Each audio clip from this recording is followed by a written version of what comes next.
you talk about the Queers and the Rat? Because I always wanted to know about the Queers and the Rat.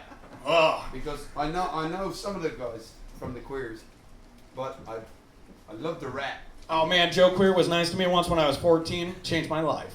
That's a quick one. Right? Yeah. Well, that's a great question because all right. So for all of you that haven't been to Boston or weren't in Boston 20 years ago, the Rat is kind of like the home of punk rock in Boston, or was. It's a fancy hotel now. Is that by Scully Square though? No, it was over in Kenmore Square, right by Fenway Park. Because that's where the Racketeers, which were a really great rockabilly band and the Raging Teens were also from Boston. Yes. I didn't know if they were ever like connected or not. I've never been to Boston. Oh yeah, no, it's like Scully Square had been paved over to build Government Center, which you might know the Modern Lovers song about Government Center, which was ripped off from fucking Tommy James. And Yeah. Shondells, yeah. Steal from the best. Oh, well, you got to. I mean, like, can you blame a dude for stealing that riff? Hell no. Oh, Hell so no. good. Hell no. But yeah, the Rat was the birthplace of punk rock. As Willie Loco Alexander said, right over there on the other side of the room. That's where Boston rock and roll was born, with Barry and the Remains. And it was just this. So it was this bar that was like. He lives here, Barry Tashin. Oh yeah, I know. I almost called him. Sorry, man. But yeah, Barry Tashin, local dude, was the lead singer for Boston's greatest garage band. Who, incidentally, Bob Irwin from Sundance Music, also from Nashville, just discovered a recording of the Remains at the Boston Tea Party, which is like a major historical find, and like, it totally blew my mind. Then showed up, and it's allegedly incredible. But the Rat was like, it was a German restaurant upstairs, the Hofbrauhaus, that started hosting rock bands in the basement before the psychedelic dungeons happened. Kind of before mainstream clubs were bringing in like garage acts, and well, it had this like weird moment in the early 70s where it was like a singles bar that would have like oompa music, and that's what they called it. They didn't say like polka or German music. It was oompa music. Friday nights, for the 30+ scene, But then that didn't work, and so they started letting like the rock and roll bands come back, and so all of the bands that were kind of that came directly after the Modern Lovers and were clearly descendants of that sound.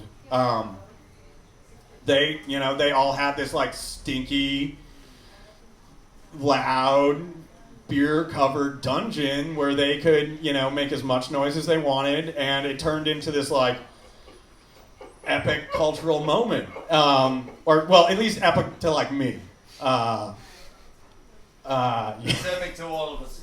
Yeah, I mean, like, so you have bands like again Willie Loco Alexander, who actually had been in the scene since before even Barry and the Remains, and he was in this great band called The Lost.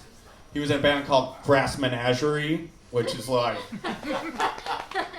good work, dudes. And fun fact, Doug Yule, the much derided later member of the Velvet Underground, was also in the Grass Menagerie. And Doug Yule ends up being a minor character in the book because he's related, because of the Velvet Underground. And so, like, Willie was kind of like the ringleader, and John Felice, who was one of the original Modern Lovers, and founded the Real Kids, and then you have them in the first wave, and you have Thunder Train. Does anybody here know Thunder Train? Yes. God, no. Oh, they're amazing. They're like a dumber Guns N' Roses. But like 10 years earlier. It's great.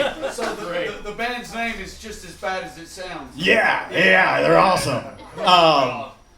And then you have them followed up by bands like La Peste and The Neighborhoods and Unnatural Acts, and like the folks that would like, just Robin Lane starts showing up. The first Ramones gig in Boston was at the Rat for $3, opening for Wayne County and the electric chairs. God bless Wayne. God bless Jane. If you're not familiar with Wayne County, now Jane County, absolutely amazing punk rocker, pioneering trans woman, one of the undersung heroes of rock and roll. Beat the shit out of Handsome Dick Manitoba. Hells yeah. Beat the shit out of the dude from the Dictators. I mean, like, Jane is amazing. And she was the one that brought the Ramones to town. So, man, that's a good notch on your belt. And and so, like, the Rat is a direct example of the Modern Lovers' impact. And, and would become host to generations of punk rock kids. If you were ever into hardcore, any of it that came out of New England was, basically hanging out in the alley behind the Rat before you knew about them. God, I saw Converge there in like the 90s. I saw Youth Brigade there in the 90s, which was, God bless Youth Brigade. Yeah. That was a great movie, though. What was it? Another State of Mind. Yeah. And they all came through, and like Boston, in Boston, if you were a cool punk rocker, or you were just a drunk that would, could play on a Monday night, like you had a home at the Rat, and the Rat is awesome. If you can ever find a copy of the Live at the Rat record, it's just this phenomenal piece of history where everything is too loud, everybody's too drunk, and like it's fantastic, except for when it's terrible. That's really terrible, and those are the most Boston moments where you're like, oh, dude, lay off the Heffenreffer.